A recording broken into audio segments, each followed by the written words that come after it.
Hello everyone, and this time we're taking a look at the sniper. One of the most, one of the most complete sort of DPS classes in the game, I would have to say. The sniper is again pretty awesome actually. Again, which spec should we go with for end game? Really, you can take your pick.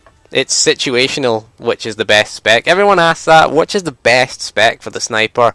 Well, it depends on the fight. If we're doing end game PvE, certain specs do better against certain bosses. It always depends on the boss. For example, if we're fighting a boss where we can stand still and do single target burst DPS, we're going to go with marksmanship. Marksmanship is going to win out because that's marksmanship's greatest strength. Its biggest weakness, on the other hand, is movement. If there's fights that we have to move around a lot, marksmanship is going to struggle a little bit. However, there are some fights, a few fights that we can sit there and we can just DPS with marksmanship. Certain fights will benefit that. And again, but not all fights, not all bosses are the same, of course, in SWTOR. So again, and the other spec that we really look at for endgame PvE is lethality. Lethality is the dot spec. It's pretty awesome, but again, its advantages are we can have some movement with dot spec because we're dotting enemies. We can move and put our dots on our corrosive grenade and our corrosive dart at the same time. I tend to go with dot spec generally, but again, marksmanship is pretty nice. Engineering, another good spec. Engineering runs into a few energy issues. It's not useless at end game, but I don't really like it, to be honest. It has good AoE potential though. I mean, in fights where we need AoE, if we can get enemies that are close together. If we look at Draxus, for example, it could do well in that situation. Again, lethality is going to do the same as well. Fights where we have to change targets a lot, dot spec is the way to go. If you look at the Dread Council, again, if you look at the top, I think I can't remember what server this was for. It was on the official forums. It was a top 20 list, and I think the top 5 were all dirty fighting, gunslingers, and lethality snipers. Again, dirty fighting and lethality. Same spec. If you're on the Republic, it's dirty fighting. If you're on the Empire, it's lethality. Same spec. Again, we can see, you know why, don't you? You know why. It's multi-dotting, isn't it? Multi-dots are going to get you there. And as well, when you're changing targets a lot, you can still have your dots on a specific target. So again, when we need to face multiple targets, if we need to change targets a lot, dot spec's always going to win out against single target, because the problem with single target burst damage specs, if we look at lightning and we look at marksmanship as the other example, and what is it, arsenal for the mercenary, they always have that problem of you're always going to have that one big ability on cooldown, or that one big ability is going to be unavailable. Like if we take Arsenal as our example, again, probably our big DPS ability is either Unload with Barrage or Rail Shot. Rail Shot, again, we have to have the 5 stacks of the buff, the Tracer Lock, to take full advantage of that. So we have to go and build stacks. If we're target switching, we can keep the stacks. We can keep the stacks on ourselves, but again, we have to have it off cooldown. We have to fire first. We have to fire off our, what's it called again, Tracer Missile.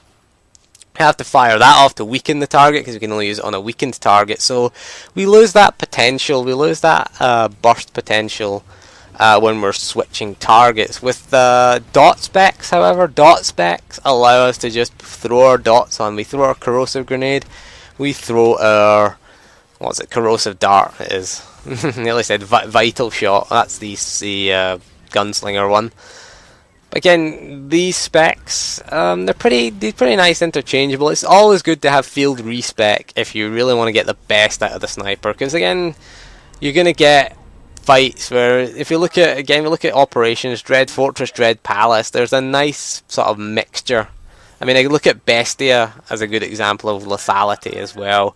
We can dot up everything. We can dot every single monster. We want to keep the dots on the monster. We want to keep our dots on Bestia at all times when we're DPSing the larva down.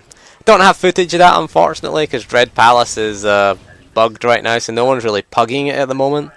Just got Scum and Villainy. We got Olok the Shadow though. Again, we can take advantage of that. Olok the Shadow is fairly similar in the fact that we are facing multiple enemies, and lethality comes into its own there. If we need that, something has to die quickly and die now.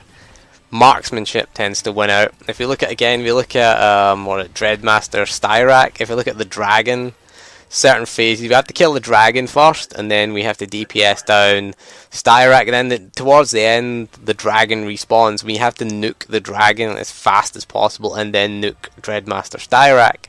So again, we're gonna go with marksmanship. Tends to be a better spec for that, because again we get that burst damage, we get that immediate damage that we can rely on. Dot spec, again, it needs a few minutes, a few seconds really. Got 21 seconds of corrosive grenade on. Again, people always ask, everyone always asks you what's the best spec, and I hate people who ask those questions. I hate that. The sniper is a great example of, it's a good, well designed, I would have to say, the sniper, and you've got to say each spec has its purpose, it has its place in the game. There's no spec that's just not going to work. Okay, you can play any spec. Some specs need gear more than others, you would say, but if you look at them overall, probably the best DPS class, you would argue, in the game, I would say the sniper is at the moment. Certainly for PvP, snipers are awesome in PvP. I played a sniper in PvP pre 2.0. I played lethality spec, and I occasionally went to marksmanship, but lethality was the one I tended to go with because people used to always run away from me. That's what I found. So I could just dot them up and again put weakening blast. Weakening blast is a great example in lethality. Lethality, you get your dots on, you get weakening blast on, and then you cull them. Cull again is our main form of damage in lethality spec. It does extra damage at the end if you have your dots on, so you want to dot them up, use weakening blast. Weakening blast causes your next 10 dots to deal 20% more damage, so we want that on. Again, we can only put that on one target. We tend to, if we're doing multi-dotting, we tend to go corrosive grenade, corrosive dart on one target. Our primary target gets corrosive grenade, corrosive dart, weakening blast, and then cull. Cull is the only real ability that we need to be standing still for. We can use corrosive grenade and corrosive dart when we're on the move, which is great. I mean, again, movement, we've got it. You know, we are a turret class by default. We are the turret class in the game, but we are awesome in PvP. I mean, if you're a marauder coming up against a sniper, oh, you're gonna get hell. You're gonna die against a sniper. Since 2.0, marauders have had a few changes to make them better. They got twin saber throw, which again is the only real thing they can really do to us, because when we're in cover, when we are in our cover, we cannot force leap to us. They cannot charge us, so they cannot hit their big crit smash, which again is kind of really useful for us. We're not going to leave cover against the marauder. The biggest weakness of the class in PvP was always against stealthers, because you'd be sitting there in cover and you would get a scoundrel or a shadow who just come up behind you and knock you out of cover. They could knock you out of cover, which is pretty nice. Vanguards couldn't pull us out of cover, but cover is a nice thing. The cover mechanic increases your defense rating and gives you that chance, gives whoever's hitting you a chance to miss, so they have a chance to hit your cover. Basically, you get more useful in PvP than PvE, I find, but again, it has its uses. We also get what we bring in terms of raid cooldowns. We do bring a big, massive AoE cooldown. We're doing ballistic shield, is it? I think, or ballistic, something like that. It's a big, massive shield. Anyone standing in it gets damage reduction, which is nice. We have to stay still and we have to stay in cover though to activate that. So again, if we're in a burst phase, we just go and we can sit still for a few seconds. We're gonna pop that, so it's good. In a burn phase, that's what we're gonna use. But yeah, the sniper, I find them boring, to be honest with you. Quite boring for leveling the sniper, if you want my honest opinion on the sniper. I just found them really boring. I tend to level with marksmanship, although engineering's good. Lethality, not good for leveling. It's not good. Not good. Our two main abilities are for lethality are Weakening Blast and Cull. We don't get them until sort of late 30s. We're into the 40s. Weakening Blast is the top skill, so we're not going to get that till at least 45 or something like that. So again, our main DPS abilities don't come till they come too late. There's nothing good at the lower end. Corrosive Grenade, too long, takes too long to deal damage while leveling.